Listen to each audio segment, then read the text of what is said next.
Welcome to Fight News Now Extra. I'm John Pollock, and this is where you get up to date on everything happening in mixed martial arts. In a couple of minutes, I'm going to be joined by John Ramdine and Robin Black as we discuss today's news, including Ronda Rousey responding to a questionable comment from Bethe Correia, which welterweight is eyeing the winner of Condit and Alves, and a health update on the UFC lightweight champion.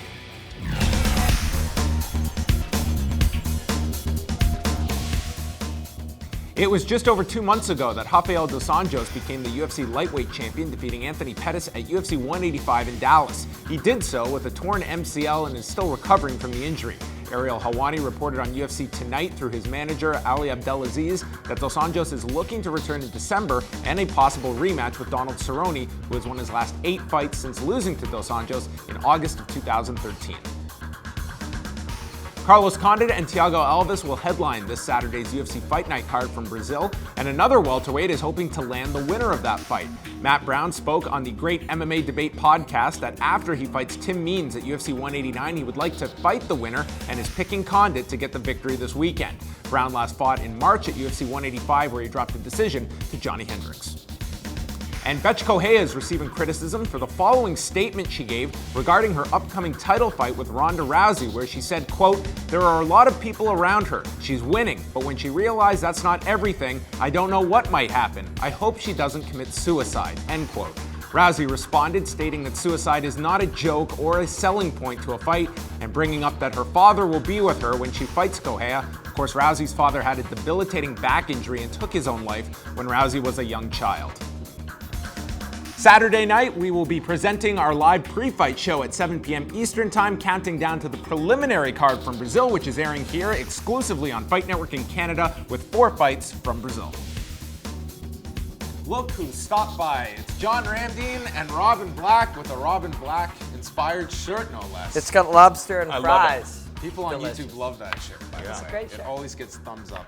I love fries and lobster. I do indeed. A little butter on the fries and a little ketchup on the lobster. No. Boom. It's like the Carlos Condit and Thiago Alves of shirts. And that's a compliment because this is a very good main event coming up on Saturday night. Tasty. From Brazil. It's one of those fights. I feel like I say this all the time, but sometimes there's these great fights that there's so many before it that all of a sudden Carlos Condit is coming back on Saturday. This is a quality main event for a fight night card. I think a lot of questions that are going to be answered regarding Carlos Condit, and we're probably going to get a lot of those answers being that this is scheduled for 5 rounds. And I like Carlos Condit in this fight, but there has to be that bit of doubt where we haven't seen him fight since March of last year. Yeah, sure, and I think that anybody that's watched Thiago Alves' career, this guy's very explosive, he's dangerous, and if you're sleeping, he's going to catch you, as we saw in his last fight with Jordan Mein. Even though Mein was dominating that fight, as soon as there's a mental lapse, Thiago Alves can take advantage of it. And he seems like one of these guys that really doesn't matter.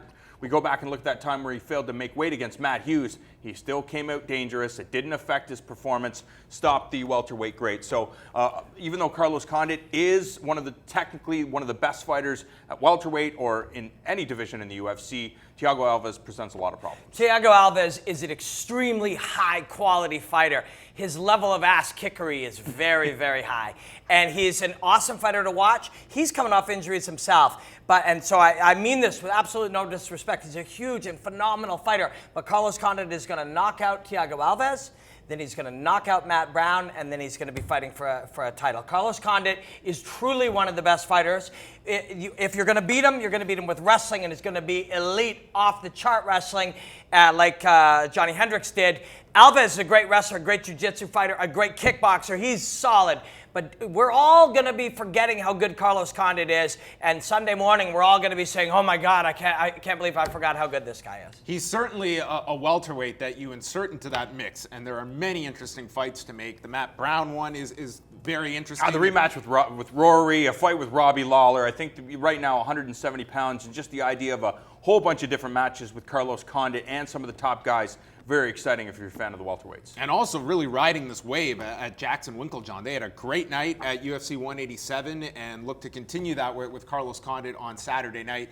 Let's also chat about Bethe Correia. She's, I think, deservedly so, getting a lot of heat for this statement. What a bitch. I don't know if she really understood what she was saying. Well, then she better apologize for it. I'll give her the benefit of the doubt if an apology comes out. But, I mean, most people are very aware of the fact that Ronda Rousey's father Fans are. took his life. There's been times where, I don't mean to cut you off, where I've had a chance to talk to MMA fighters and I asked them about the landscape. I talked to Rory McDonald about Luke Rockwold. Luke Rockwold, one of the best 185-pound fighters, probably one of the top 5 best fighters in the world. He's like, oh yeah, I just really have never really seen him fight. I don't know who he is. We forget that we're in a bubble here, and I wouldn't be surprised. Okay, fair enough, but I think we're very much apologizing for Bethe Correia. How many funny suicide jokes are out I know. there? Yeah, you know what I mean? Literally Like, that's zero. going to piss off somebody. Sure. Yeah. Most people know somebody that has gone through something like that. Yes. And I think it's like way off. Listen, I get as much into it when people are going back and forth. This to me just totally tasteless. And I hope she just apologizes for it, says, hey, which I imagine she stupid would. thing to say, and we're moving on. I'm going to go out on a weird limb here, and you're right, everybody has lost more than one person. By the time you get to be